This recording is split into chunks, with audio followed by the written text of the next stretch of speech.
അപ്പോൾ എനിക്ക് കരച്ചിൽ വന്നു. എന്നോട് വേണ്ടാത്തത് പറഞ്ഞില്ലേ? കുട്ടിയടത്തേക്ക് അത് മനസ്സിലായി. കരയണ്ട, കുട്ടിയടത്തി വെറുതെ പറഞ്ഞതല്ലേ, മോൻ പറഞ്ഞു കൊടുക്കരുത് കേട്ടുവോ? ഞാൻ പറയും, തന്തയ്ക്ക് വിളിച്ചു എന്ന് പറയും. നിന്റെ തന്തയ്ക്കല്ലേ വിളിച്ചത്? അതല്ല മോൻ മറ്റേത് പറയരുത്. എന്ത് പറയണ്? അതെ, ആ അപ്പുണ്ണിയോട് വർത്താനം പറഞ്ഞത് പറയോ? ഇല്ല, ഞാൻ പറഞ്ഞില്ല. കുട്ടിയടത്തി ഉച്ചയ്ക്ക് പാമ്പിൻകാവിന്റെ പിറകിൽ നിന്ന് അപ്പുണ്ണിയോട് സംസാരിക്കുന്നത് പിന്നെയും പലപ്പോഴും കണ്ടു. ഒരു ദിവസം കുട്ടിയടത്തി പറയുകയാണ് അപ്പുണ്ണി നല്ല ആളാണെന്ന്. കുട്ടിയടത്തിക്ക് കുപ്പിവെള്ള കൊണ്ടുവന്ന് കൊടുത്തിട്ടുണ്ട്. അതൊക്കെ സോപ്പ് പെട്ടിയിൽ സൂക്ഷിച്ചു വെച്ചിരിക്കുകയാണ്. പറയോ? പറയില്ല. നിനക്ക് ഞാൻ റബ്ബർ പന്ത് കൊണ്ടുവന്ന് തരുന്നുണ്ട്. എവിടുന്ന കുട്ടിയടത്തിക്ക് പന്ത്? ഞാൻ കൊണ്ടുവരാൻ പറയുന്നുണ്ട്. ആരോട്? അതൊക്കെ ഉണ്ട്. കുട്ടിയടത്തി എന്നെ കെട്ടിപ്പിടിച്ച് കവിളത്ത് ഒരു ഉമ്മ തന്നു. സന്ധ്യ.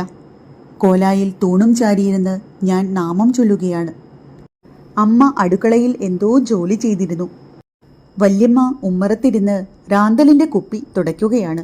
അപ്പോൾ കറുപ്പൻ പടിക്കൽ തലചൊറിഞ്ഞുകൊണ്ട് വന്നു നിന്നു. വല്യമ്മ ചോദിച്ചു, എന്താ കറുപ്പാ? മ്രാളത്തിനോട് ഒരു സംഗതി പറയാനുണ്ടായിരുന്നു. പറഞ്ഞോ കറുപ്പാ? മ്രാള് ഒന്ന് നിരീക്കരുത്. എന്താ സംഗതി കറുപ്പാ? അടിയനും ദണ്ണുണ്ട് പറയാൻ. അടിയൻ അകായിലെ മേപ്രത്തുനിന്ന് ഒരു സംഗതി കണ്ടു. മ്രാളൊന്ന് മനസ്സിരുത്തിയാ മതി. എന്താ കറുപ്പാ? എന്താ? അല്ല, ഇവിടുത്തെ വലിയ ഇമ്രാളത്തും കുട്ടിയും ആ അപ്പുണ്ണിച്ചേനാരും പന്തിയില്ലാണ്ട് തൗതാരിച്ച് നിൽക്കണ കണ്ടു. ചതിച്ചോ? വല്യമ്മ തേളുകുത്തിയ പോലെ ചാടി എഴുന്നേറ്റു. എന്റെ ഗുരുവായൂരപ്പാ, ഈ കുരുത്തം കെട്ടോള് എന്തൊക്കെയാ വരുത്തുക? വല്യമ്മ അകത്തുകടന്ന് ഇടിവെട്ടും പോലെ വിളിച്ചു, മാളുകുട്ടിയെ. കുട്ടിയടത്തി വന്നു. കരച്ചിലടക്കിക്കൊണ്ട് വല്യമ്മ ചോദിച്ചു, എന്നെ തെക്കേ കണ്ടത്തില് വെക്കണവരെയെങ്കിലും. വല്യമ്മയ്ക്ക് മുഴുമിപ്പിക്കാൻ കഴിഞ്ഞില്ല. എന്താ അമ്മേ? എടി, നീ തറവാടിന്റെ മാനം കളഞ്ഞില്ലേടി? എന്താ അമ്മ പറയണ്? അപ്പുണ്ണിയോട് വർത്താനം പറയാൻ നിനക്കെന്താടി കാര്യം? കുട്ടിയടത്തി മിണ്ടിയില്ല. വല്യമ്മ രണ്ട് ചെകിട്ടത്തും മാറി മാറി ഈരണ്ടടിച്ച് അലറി, പറയടി.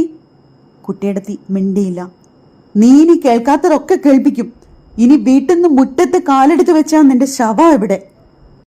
കുട്ടിയടത്തി കരയാതെ കവിള് തടവിക്കൊണ്ട് മുകളിലേക്ക് കയറിപ്പോയി. വല്യമ്മ പറയുകയായിരുന്നു, ആണില്ലെങ്കിൽ തറവാടിന്റെ തൂണിനെങ്കിലും പേടിക്കണടി. അതിൽ പിന്നെ കുട്ടിയടത്തിക്ക് വീട് വിട്ട് പുറത്തു പോകാൻ അനുവാദമില്ല. കുട്ടിയടത്തി ആരോടും മിണ്ടാതെ മുകളിൽ എവിടെയെങ്കിലും കിടക്കും. എന്തു ചോദിച്ചാലും മിണ്ടില്ല. കൊത്തങ്കല്ലാടാനും 15 നായും പുലിയും കളിക്കാനും വരില്ല.